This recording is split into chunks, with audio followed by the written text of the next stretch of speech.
Hello everyone. So what I have here is the HXSJ T66 mouse, and what we're going to do is to disassemble it in case you want to clean the inside of your mouse, especially pag there's dirt.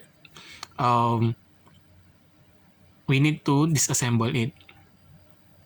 So before disassembling it, so I'll just give you disclaimer that uh, do it on your own risk. If you're not confident to do it, please don't try disassembling your mouse. No. So the mouse has a pin here from the cover, and we need to be able to remove the pin. So you have here slight opening on the both sides, and you can try to start with this one, no? And slowly lift the plastic. So make sure to use appropriate tools so that your mouse won't be damaged, no? And so you need to lift these two sides. So what I'm going to do is to remove just the cover. If you want to separate the upper part and lower part of the mouse, you could remove the screws here. So you remove the mouse glider, and there's a screw there. Then you can remove the screw so that you can separate the body from the lower part and the upper part of the mouse. For removing this one, please use a upper tool. I'll be using in an old card, no, so that it won't scratch my mouse. So here you can just try to follow the line there, and then here also you can just try to follow the line.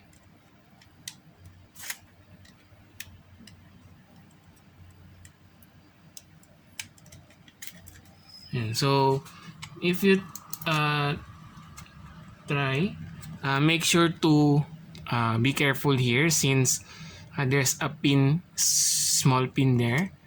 So if it is already going out, you can use a different tool, no, to remove it.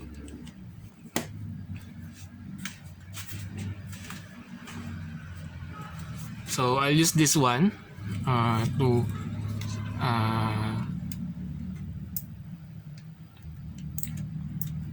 get it. Yan. So there's a clicking sound, and if you heard that, meaning the lock was already removed. So slightly or gently pull it up. So there's also a clip here. Make sure to follow the line. And there you have it. The cover is now removed. So make sure to watch the whole video before doing it. So you have here a small pin there. So make sure that you make it properly, or do it properly, so that it won't be damaged. No, this one. So here's the pin that locks up the mouse, no, and that's it. No, pretty much that's it. So once you already remove the cover, it is easy to remove the left and right click. So you just need to remove the clip here, no. So there's a hook there in that part, and you just need to make it loose, no. So you can use pin, or you can use toothpick, no, to make the pin loose, no. So I'll try this one here. So it's kind of far. So there's a pin there that you need to loosen.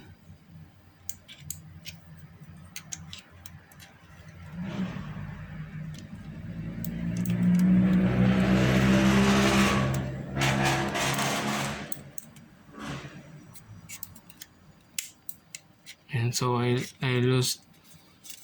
already have the left side. We need to have the right side. So I'm just sliding this one here so that it will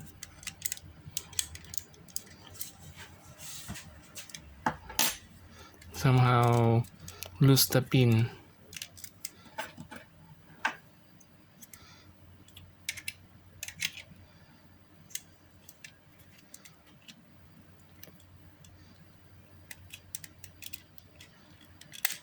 Yeah, and there you have it.